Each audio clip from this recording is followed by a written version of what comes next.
Good morning बच्चों। पिछले video में हम आप लोग को अम्ल तथा क्षारक के रासायनिक गुणधर्मों के बारे में पढ़ा चुके हैं। अब हम नेक्स्ट टॉपिक में पढ़ेंगे अम्ल व क्षारक की प्रबलता। कोई अम्ल या क्षारक है वो कितना प्रबल है ये हम कैसे पता लगाएंगे। तो इसको पता लगाने के लिए एक स्केल बनाई गई। उस स्केल के माध्यम से हम पता लगाएंगे कि कोई अम्ल या क्षारक कितना प्रबल है कितना दुर्बल है। किसी भी अम्ल या क्षारक में H+ आयन या OH- आयनों की सांद्रता ये दर्शाती है कि कोई अम्ल या कोई क्षारक कितना प्रबल है। इन्हीं OH- और H+ आयनों की सहायता से स्केल बनाई गई। किसी क्षारक या अम्ल की प्रबलता उसके द्वारा उत्पन्न H+ आयन या OH- आयनों की सांद्रता पर निर्भर करती है। H+ आयन ज्यादा होंगे तो वो ज्यादा अम्लीय होगा, OH- आयन ज्यादा होंगे तो वो ज्यादा क्षारकीय प्रवृत्ति का होगा। अम्ल व क्षारक की प्रबलता हम एक सार्वत्रिक सूचक द्वारा ज्ञात कर सकते हैं।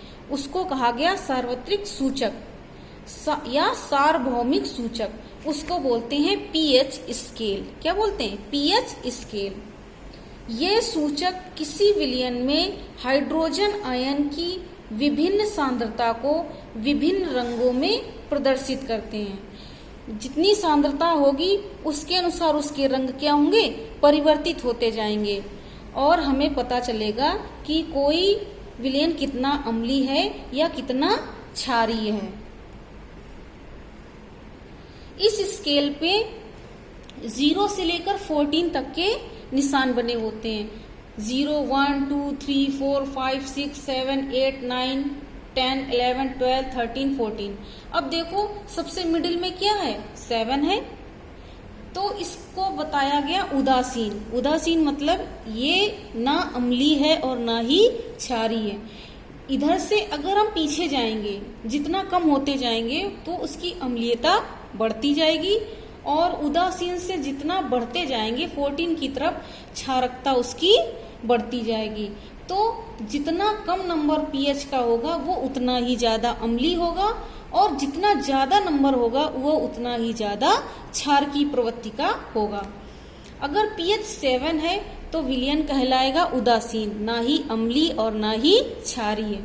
अगर pH 7 से कम है तो विलयन अम्लीय कहलाएगा। अगर pH 7 से अधिक है तो विलयन कैसा कहलाएगा? क्षारीय। तो इससे हम पता लगा सकते हैं कि जो हमारा अम्ल है या क्षारक है वो अम्लीय होगा या क्षारीय होगा। अब हम देखते हैं कि हमारे दैनिक जीवन में pH का क्या महत्व है, pH कैसे कार्य करता है। हमारा शरीर 7 से 7.8 pH के बीच कार्य करता है। जो हमारी बॉडी का pH होता है वो 7 से 7.8 के बीच होता है। अगर इससे कम हो जाएगा या इससे अधिक हो जाएगा तो हम लोग बीमार पड़ जाते हैं। और हमारा जो शरीर है केवल 7 से 7.8 pH के बीच ही कार्य करता है। वर्षा के जल का pH मान जब 5.6 से कम हो जाता है तो अम्लीय वर्षा कहलाती है। देखो 7 से जैसे ही कम होता जाता है अम्लीय हो जाता है। तो जब विलयन 5.6 से कम हो जाता है और वर्षा होती है जिसका pH मान 5.6 से कम हो जाता है तो वो वर्षा कहलाती है अम्लीय वर्षा। जैसे कि उदाहरण के लिए हम लेंगे, पहले जो ताजमहल था उसका रंग बहुत सफेद और चमकीला था। ये अम्लीय वर्षा के कारण उसकी चमक धीरे धीरे कम हो रही है, उसकी चमक में कमी आती जा रही है। हमारे जो मुंह का pH मान 5.5 से कम होने पर दांतों का क्षय प्रारंभ हो जाता है। दांतों का क्षय मतलब दांत हमारे खराब होने लगते हैं। दांत हमारे क्षय मतलब उसमें झड़ने लगते हैं, हमारे दांत खराब होना शुरू हो जाते हैं। इसीलिए हम लोगों को अपने मुंह का जो pH है 5.5 से कम नहीं होने देना चाहिए। इसीलिए हम लोगों को कम से कम दिन में 2 बार ब्रश करना चाहिए। रात में हमें जरूर ब्रश करना चाहिए। जो हम लोगों का टूथपेस्ट होता है वो क्षारकीय प्रवृत्ति का होता है, तो वो अम्लीयता को कम कर देता है, एसिड को कम कर देता है और हमारे दांत सही रहते हैं। अगला है मधुमक्खी का डंक अम्ल छोड़ता है, जिसके कारण जलन व दर्द होता है। जो मधुमक्खी काटती है तो देखा होगा जलन होती है। जलन क्यों होती है? क्योंकि जो मधुमक्खी का जो डंक होता है वो अम्ल छोड़ता है। कौन सा अम्ल छोड़ता है? मेथेनोइक अम्ल। मेथेनोइक अम्ल छोड़ता है। इसको समाप्त करने के लिए हम लोगों को क्या लगाते हैं? बेकिंग सोडा, जिससे जलन कम हो जाए। तो मधुमक्खी का जो डंक है वो मेथेनोइक अम्ल छोड़ता है, जिसके कारण हम लोगों को जलन का अनुभव होता है। अच्छी उपज के लिए पौधों को एक विशिष्ट पीएच की आवश्यकता होती है। जब हमारी मिट्टी का पीएच एक स्तर होता है कि इतना स्तर रहेगा तो हमारी उपज बहुत अच्छी होती है। तो हमारी मिट्टी का जो पीएच है वो भी डिपेंड करता है कि फसल कैसी होगी। अब कुछ नेचुरल एसिड दिए गए हैं, प्राकृतिक अम्ल, जिनके प्राकृतिक स्रोत क्या हैं और उनमें कौन कौन सा अम्ल पाया जाता है हम देखेंगे। जो सिरका है, जो गन्ने के रस से बनाया जाता है सिरका, सब लोगों ने सुना होगा, उसमें होता है एसिटिक अम्ल। संतरे में होता है सिट्रिक अम्ल। नींबू में होता है सिट्रिक अम्ल। इमली में होता है टार्टरिक अम्ल। टमाटर में ऑक्सैलिक अम्ल। खट्टा दूध मतलब दही, जब दूध क्या बन जाता है? दही में होता है लैक्टिक अम्ल। चींटी के डंक में होता है मेथेनोइक अम्ल। और बताया था मधुमक्खी का डंक, बताया था मधुमक्खी के डंक में भी क्या होता है? मेथेनोइक अम्ल। नेटल क्या है? एक शाकीय पौधा, शाकीय मतलब पत्तियों वाला पौधा है। उसकी पत्तियां कटीली होती हैं, जैसे कांटेदार। तो उस जो पौधे में भी कौन सा अम्ल पाया जाता है? मेथेनोइक अम्ल। तभी वो पत्ती अगर चुभ जाती है तो हम लोगों को जलन का अनुभव होता है। अब हम लोग आगे पढ़ेंगे लवण मतलब साल्ट। हमने लोगों ने पीछे पढ़ चुके हैं उदासीनीकरण की अभिक्रिया। जब अम्ल और क्षारक की अभिक्रिया होती है तो लवण और जल बनता है। पीछे पढ़ चुके हैं, अम्ल लेंगे HCl, एक क्षारक लेंगे NaOH। जब इसकी अभिक्रिया होगी तो ये उदासीनीकरण की अभिक्रिया कहलाएगी। तो क्या बनेगा?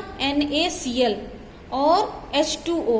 जो NaCl है ये क्या है? साल्ट, साधारण नमक, जो हम लोग अपने घर में खाने में यूज करते हैं वो है ये साधारण नमक NaCl। अब जो ये लवण है या और बहुत सारे लवण हैं, इन लवणों से रसायनों का निर्माण होता है। बहुत सारे रसायन हैं जिन इन लवणों की सहायता से बहुत सारे रसायनों का निर्माण होता है। अब हम देखेंगे कि लवण से और रसायनों का निर्माण हम लोग प्रयोगशाला में कैसे करते हैं। जैसे हम पढ़ेंगे किसके बारे में? सोडियम हाइड्रोक्साइड NaOH के बारे में, विरंजक चूर्ण के बारे में, बेकिंग सोडा के बारे में, धोने का सोडा मतलब washing soda, plaster of Paris POP, इन सब के बारे में हम पढ़ेंगे कि इन लवणों से इन रसायनों का निर्माण कैसे होता है। अब हम पढ़ेंगे सोडियम हाइड्रोक्साइड। सोडियम हाइड्रोक्साइड मतलब NaOH, इसका निर्माण हमें करना है। तो इसके निर्माण कैसे करेंगे?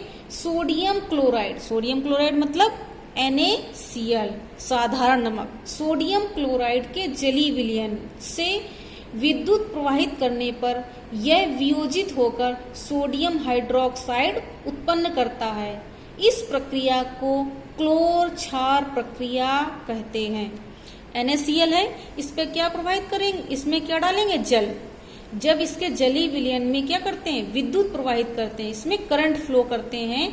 तो ये Na किसमें मिल जाता? OH से, तो बन जा देता है NaOH, sodium hydroxide. Chlorine gas निकलती है और हाइड्रोजन गैस निकलती है। अब हम जब उस पर करंट प्रवाहित करेंगे तो उसमें क्या होंगे? एक प्लस होगा और एक माइनस होगा। जब हम करंट प्रोवाइड करते हैं तो एक पॉइंट प्लस का होगा, दूसरा माइनस का होगा। अब हम देखेंगे कि कौन सी गैस किस पर बनेगी और कौन सी किस पर बनेगी। प्लस एनोड पर, जो एनोड होता है उसको, वो प्लस को क्या कहते हैं, एनोड। उसका जो पॉजिटिव होता है सिरा, उसको बोलते हैं एनोड। एनोड पर हमें क्लोरीन गैस प्राप्त होगी। कैथोड पर मतलब माइनस, निगेटिव पर, कैथोड पर हमें हाइड्रोजन गैस मिलेगी। अब कैथोड के पास NaOH का विलयन बनता है, कैथोड के पास ही NaOH का विलयन बनता है। अब हम देखेंगे कि ये जो प्रोडक्ट बने हैं, जो ये उत्पाद बने हैं, इनका उपयोग हम कहाँ कहाँ करते हैं। जैसे क्लोरीन, क्लोरीन का प्रयोग हम करते हैं जल की स्वच्छता और PVC, एक प्लास्टिक होती PVC बनाने में करते हैं। हाइड्रोजन गैस का उपयोग हम लोग ईंधन के रूप में करते हैं। NaOH का प्रयोग धातुओं से ग्रीस हटाने के लिए करते हैं और साबुन व कागज बनाने के लिए करते हैं। ग्रीस हटाने के लिए और साबुन व कागज बनाने के लिए करते हैं। अब अगला रसायन है विरंजक चूर्ण। इसका रासायनिक सूत्र होता है CaOCl2, विरंजक चूर्ण, जिसको हम लोग ब्लीचिंग पाउडर भी कहते हैं। जो ब्लीचिंग पाउडर सुना है, जैसे साफ सफाई करने में, जैसे कीटाणु वगैरह मारने के लिए काम आता है। तो इसका निर्माण कैसे होता है हम देखेंगे। शुष्क बुझे हुए चूने, शुष्क बुझा हुआ चूना मतलब जो चूना होता है उसमें पानी डालकर जब उसको गर्म करते हैं तो वो क्या बन जाता है, शुष्क बुझा हुआ चूना, कैल्शियम हाइड्रोक्साइड। शुष्क बुझे हुए चूने पर क्लोरीन की क्रिया से, उस पर क्लोरीन गैस की क्रिया कराते हैं तो विरंजक चूर्ण का निर्माण होता है। कैल्शियम हाइड्रोक्साइड CaOH का होल ट्वाइस, इस पे क्लोरीन गैस की क्रिया कराएंगे Cl2, तो क्या बनेगा, विरंजक चूर्ण CaOCl2, विरंजक चूर्ण बनेगा और जल प्राप्त होगा। अब इस विरंजक चूर्ण का उपयोग हम कहाँ कहाँ करते हैं। विरंजक चूर्ण का उपयोग वस्त्र उद्योग में सूती व लिनन के विरंजन के लिए, मतलब कि जो सूती कपड़े होते हैं या लिनन के कपड़े होते हैं, विरंजन मतलब उसका रंग उड़ाने के लिए, उसका रंग उड़ाने के लिए हम इसका प्रयोग करते हैं। कागज की फैक्ट्री में लकड़ी के मज्जा के विरंजन के लिए, लकड़ी का मज्जा मतलब लकड़ी को हम लोग जब लिक्विड बना देते पीस के, फिर उसके विरंजन के लिए, उसको सफेद करने के लिए, लकड़ी के मज्जे को सफेद करने के लिए, उसका रंग उड़ाने के लिए इसका प्रयोग करते हैं। पीने के पानी में रोगाणु नाशक के रूप में भी इसका प्रयोग करते हैं, पीने के पानी में रोगाणु नाशक के रूप में भी इसका प्रयोग करते हैं। और ब्लीचिंग पाउडर को जो हम लोग विरंजक चूर्ण कहते हैं, और विरंजक चूर्ण को बताया था ब्लीचिंग पाउडर कहते हैं। अब अगला रसायन है बेकिंग सोडा। इसके नाम से पता चल रहा है, बेकिंग मतलब खाने वाला सोडा। इसका रासायनिक सूत्र है NaHCO3, बेकिंग सोडा। इसको हम कैसे बनाते हैं, तो ये सोडियम क्लोराइड नमक है, नमक के विलयन में कार्बन डाइऑक्साइड गैस, हाइड्रोजन और अमोनिया, इससे इसको प्रवाहित करते हैं, इसकी क्रिया कराते हैं, नमक की, कार्बन डाइऑक्साइड की, जल की और अमोनिया की। तो हमें अमोनियम क्लोराइड और सोडियम हाइड्रोजन कार्बोनेट प्राप्त होता है। ये जो सोडियम हाइड्रोजन कार्बोनेट है, ये क्या है, बेकिंग सोडा। बेकिंग सोडे को क्या कहते हैं, सोडियम हाइड्रोजन कार्बोनेट। जब नमक की, कार्बन डाइऑक्साइड की, जल की और अमोनिया की क्रिया कराते हैं तो हमें अमोनियम क्लोराइड और बेकिंग सोडा प्राप्त होता है। अब खाना पकाते समय गर्म करने पर, जब हम खाना बनाते हैं तो इस बेकिंग सोडे को जब हम गर्म करते हैं तो क्या क्रिया होती है, अगर हम इसको गर्म कर दें तो क्या बन जाएगा, सोडियम कार्बोनेट। ये क्या है, सोडियम हाइड्रोजन कार्बोनेट। जब हम इसको गर्म कर देते हैं तो सोडियम कार्बोनेट हाइड्रोजन नहीं, जल और कार्बन डाइऑक्साइड गैस निकलती है।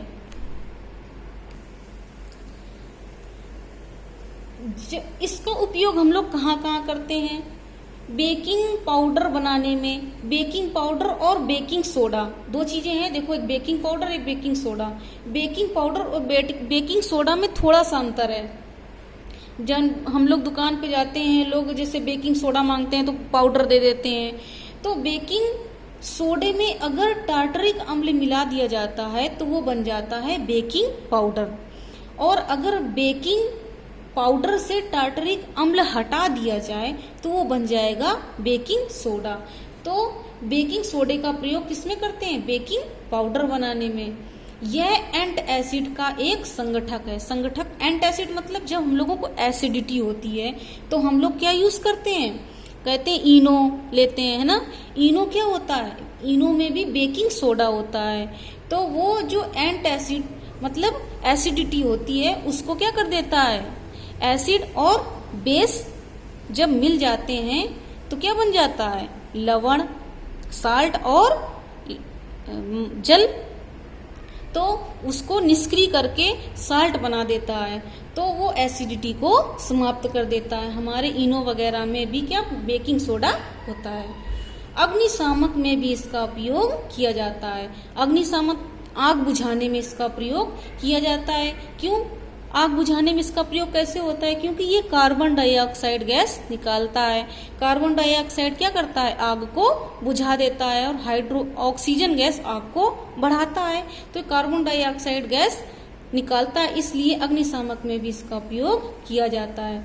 जैसे हम लोग खाने में यूज करते हैं, पकौड़ी वगैरह बनाने में, कोई भी चीज ब्रेड में इसका यूज करते हैं तो वो फूल जाती है। फूल क्यों जाती है? जो कार्बन डाइऑक्साइड गैस है वो उसको फुला देती है। इसीलिए किसी भी चीज को फुलाने के लिए हम बेकिंग सोडा का उपयोग कहते हैं। बेकिंग सोडा को खाने का सोडा भी कहते हैं। अब अगला है धोने का सोडा। जैसे इसके नाम से पता चल रहा है धोने का सोडा, ये कोई भी चीज धोने के लिए काम में आती होगी। इसका रासायनिक सूत्र है Na2CO3 10H2O। तो अब देखेंगे इसका निर्माण कैसे होता है। सोडियम कार्बोनेट के पुनः क्रिस्टलीकरण से धोने का सोडा प्राप्त होता है। यह है सोडियम कार्बोनेट। जब इसमें हम 10 जल के अणु मिला दे दें और उसके क्रिस्टल बना दें तो ये क्या बन जाता है? धोने का सोडा। सोडियम कार्बोनेट Na2CO3 में 10 जल के अणु मिला के उसके जब हम क्रिस्टल बना देते हैं, क्रिस्टलीकरण कर देते हैं, तो हमें धोने का सोडा प्राप्त हो जाता है। Na2CO3 10H2O। अब इस धोने के सोडे का उपयोग हम लोग कहाँ कहाँ करते हैं? कांच, साबुन एवं कागज उद्योग में होता है। कांच की फैक्ट्री या साबुन या कागज की फैक्ट्री जो होती है उसमें इसका उपयोग किया जाता है। घरों में साफ सफाई के लिए हमने बताया था, जैसे धोने का सोडा, वॉशिंग सोडा भी, देखो धोने का सोडे को वॉशिंग सोडा भी कहते हैं। तो इस घरों में साफ सफाई के लिए प्रयोग करते हैं। जल की स्थायी कठोरता हटाने के लिए धोने के सोडे का उपयोग किया जाता है। अब अगला है plaster of Paris. Plaster of Paris मतलब POP। इसका रासायनिक सूत्र है CaSO4 आधा H2O मतलब हाफ H2O। CaSO4 और हाफ H2O। इसका निर्माण कैसे होता है? जिप्सम को 373 केल्विन पर गर्म करने पर यह जल के अणु त्याग कर कैल्शियम सल्फेट अर्धहाइड्रेट बनाता। अर्ध मतलब आधा हाइड्रेट। कैल्शियम सल्फेट अर्धहाइड्रेट बनाता है, मतलब CaSO4 हाफ H2O। इस सफेद चूर्ण को जल में मिलाने पर यह फिर से जिप्सम बन जाता है। जब जो जिप्सम होता है, जिप्सम से क्या करेंगे, अगर हम इससे 1.5 1 और आधा जल के अणु हटा दें तो क्या बन जाएगा? Plaster of Paris.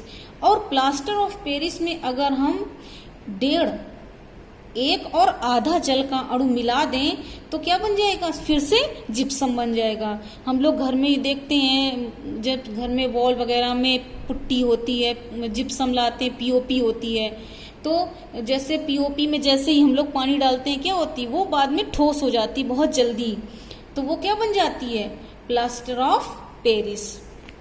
अब हम पीओपी का उपयोग कहाँ करते हैं, प्लास्टर ऑफ पेरिस का उपयोग कहाँ करते हैं, टूटी हुई हड्डियों को सही जगह पर स्थिर रखने के लिए। जब हड्डी वगैरह टूट जाती है तो डॉक्टर बॉडी पे प्लास्टर चढ़ाते हैं, तो वो प्लास्टर क्या होता है, ठोस हो जाता है, कठोर हो जाता है, तो जो हमारी हड्डी जिस स्थान पर है उसी स्थान पर बनी रहती है, वो इधर उधर हिलती नहीं है, और उसी स्थान पर जब बनी रहती है तो वो अपने आप ही जुड़ जाती है। तो टूटी हुई हड्डियों को सही जगह पर स्थिर रखने के लिए पीओपी का प्रयोग करते हैं। खिलौने तथा सजावट का सामान बनाने में इसका उपयोग किया जाता है। दीवार की सतह को चिकना बनाने के लिए इसका उपयोग किया जाता है। अब अगला है क्रिस्टलन का जल। अभी जब पीछे हमने पढ़ाया आप लोगों को धोने का सोडा, तो धोने का सोडा होता है Na2CO3 और 10 जल के अणु, है ना। और अभी वो पढ़ा है पीओपी, CaSO4 और आधा जल का अणु। तो ये जो जल के जो अणु हैं यही क्या कहलाते हैं, क्रिस्टलन। तो इसी को हम पढ़ेंगे आगे, क्रिस्टलन का जल। लवण के एक सूत्र इकाई में जल के निश्चित अणुओं की संख्या को क्रिस्टलन का जल कहते हैं। जैसे हम लोग पीछे पढ़ चुके हैं। अब उदाहरण के लिए CuSO4 और 5H2O, जो 5 ये जल के अणु हैं, ये कहेगा जलीय कॉपर सल्फेट। तो इसी को हम कहते हैं क्रिस्टलन का जल। अब ये हमारा दूसरा chapter acid base and salt यहाँ फिनिश होता है।